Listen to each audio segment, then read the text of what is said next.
AIDS. The 21st century plague is not only an urban problem. 95% of the people living with HIV/AIDS today are in developing countries,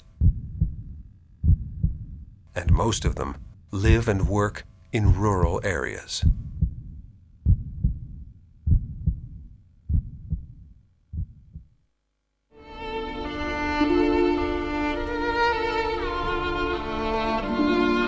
The AIDS epidemic is having a devastating impact on the rural world. Silently and relentlessly, AIDS is striking the most productive sector of the farming population. A frightening fact: the most affected African countries could lose up to 26% of their agricultural labor force within the next 20 years.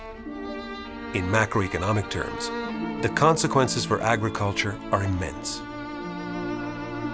The statistics reflect the tragedy faced day by day by poor farmers across the globe.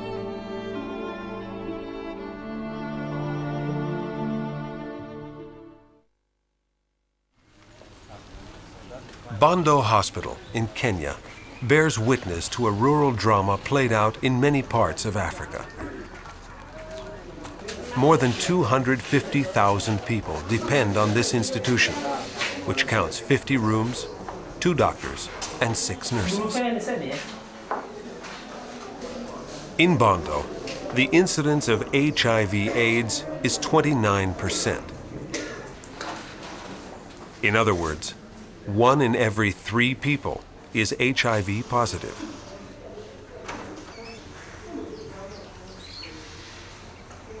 Like Malachi Odindo Dea, a 40-year-old married father of 2. For a long time, I thought it was because of a fight I had with a workmate.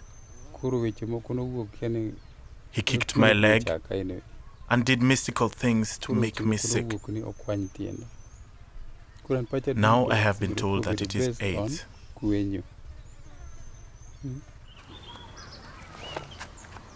The situation amongst women is no better. Grace Adiambo, a widowed mother of 2, has been dependent on her family since she had to stop working. I started having constant diarrhea. Then I had a test, which showed I was HIV positive. I went back home, and since then my family has been looking after me. I cannot do anything. I can't sell even vegetables at the market because I cannot ride a bicycle. The women of Bondo became aware of the immensity of this plague a long time ago. This group of women, many of whom are AIDS widows, meet regularly as a group to talk and exchange information, and to provide assistance to members of the community infected with HIV. AIDS leaves a trail of innocent and defenseless victims. In this orphanage in the Bondo district, most of the children lost their parents to the disease. More statistics that add to the tragedy. By 1999, more than 13 million children had lost their mothers to AIDS, 95% of them in sub-Saharan Africa. Many children lose their parents before learning basic farming skills, resulting in the loss of knowledge relating to agriculture, nutrition, and health.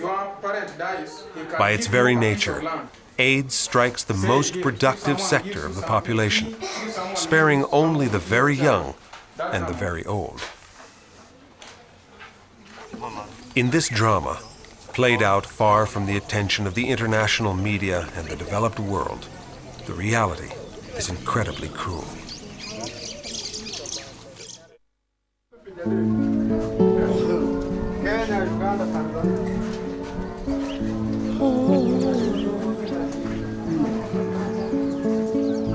On the beautiful island of Oyama, in the legendary paradise of Lake Victoria, AIDS affects more than half of the population.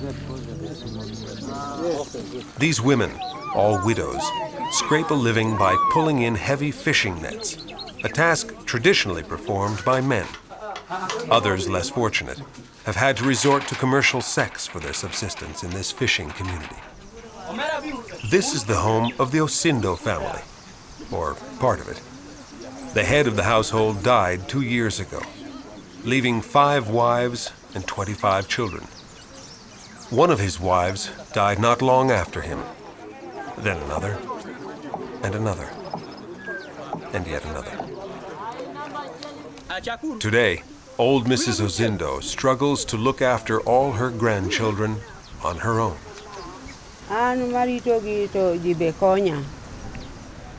All my son's 5 wives died, so I've been left with 25 children. It's very hard to take care of them properly.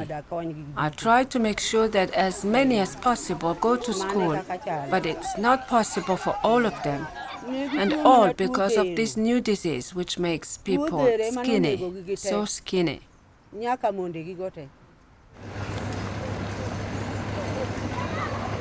Poverty in rural areas leads to poor nutrition and health, which increases vulnerability to HIV infection. Agricultural services fall apart as the disease strikes public sector workers. In Kenya, 58% of all deaths in the Ministry of Agriculture are due to HIV/AIDS.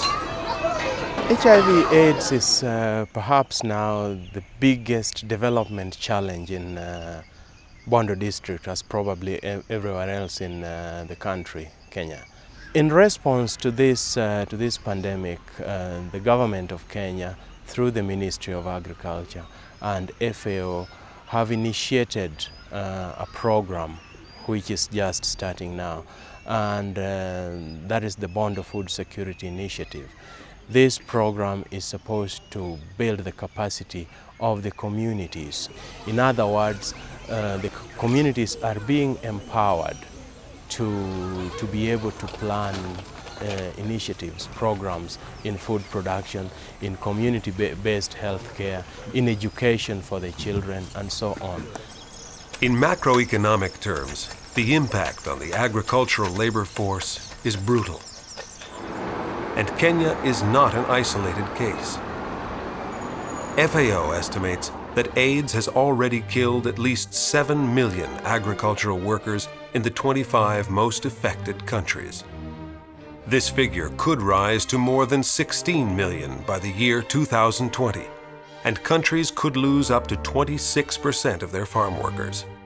This would undo decades of economic and social development and increase hunger in rural areas. Sadly, AIDS is not only an African issue. This 21st century plague affects all continents. In Asia, for example, it is thought that more than 7 million people are infected by the disease. In Cambodia, in the Tang area, 1 in every 3 families includes a victim of AIDS. Chom Lik led a normal life until the infection became disease. Poverty creates a vicious circle. Chom comes from a poor family, and she had to sell her land to pay for the ineffective medical care for her father. By the time he died, she no longer had money or land for her own treatment. Do you want to go to the hospital if somebody can take you? I don't want to go. You don't want to go? No. And so now, what do you want to do? You just want to stay right here, forever. If I die, I die. I don't care anymore. Chom died 3 days after this interview.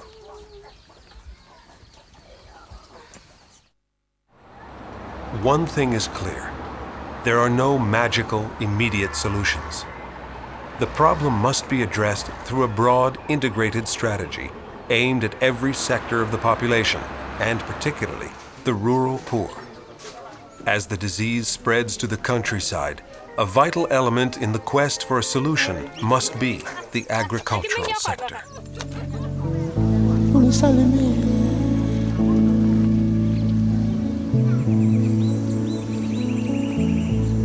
Salimiwa watu wa nyumbani, salimie dada pale tulipofika. Tulikapata shida, tulikapata mateso, tulikapata shida, tulikapata mateso. Salimia watu wote.